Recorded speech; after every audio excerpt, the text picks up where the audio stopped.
بسم الله الرحمن الرحيم، والصلاة والسلام على أشرف المرسلين سيدنا محمد عليه أفضل الصلاة والسلام. نعمل النهاردة طريقة عمل العجوة بالبيض واللبن. ازاي؟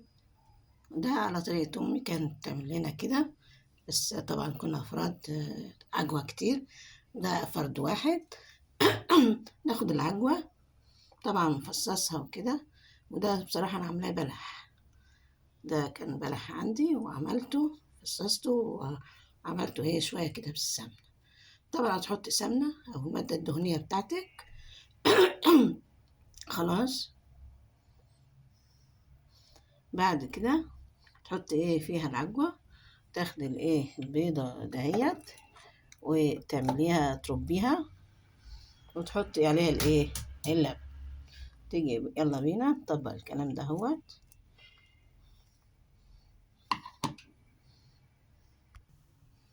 بيضة نربوها كويس أوي. ممكن نحط عليها نقطة فانيليا عشان تدي طعم كده حلو.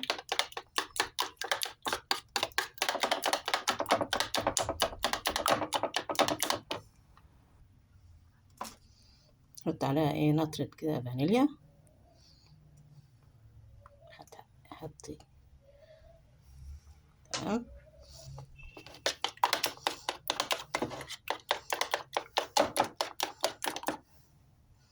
حط بقى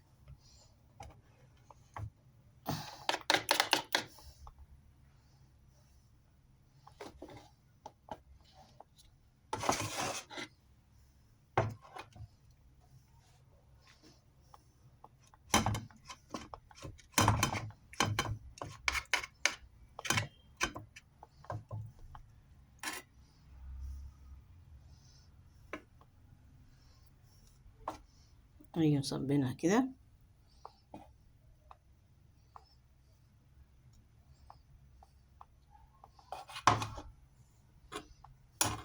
حطوا اللبن،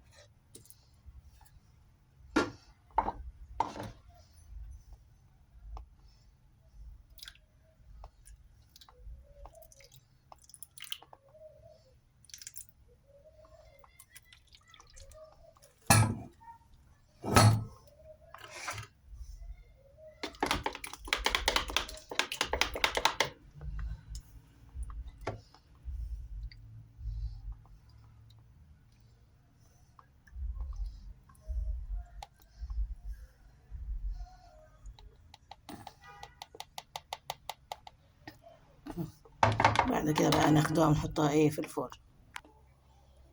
ممكن نحط حبة بودر برضه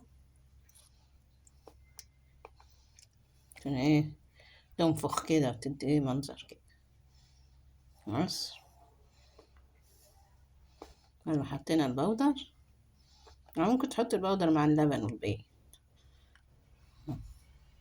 بس أنا يعني نسيت في الآخر. خلاص نيجي بقى نحطها في الفرن. وادي فطاري المتواضع. تعالوا افطروا معانا، تعالوا والله.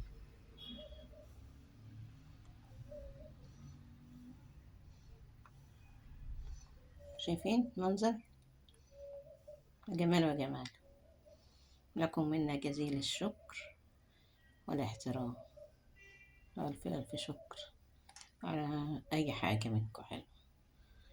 يلا سلام، باي باي، مع ألف سلامة. لكم منا تحياتي وأجمل المنى.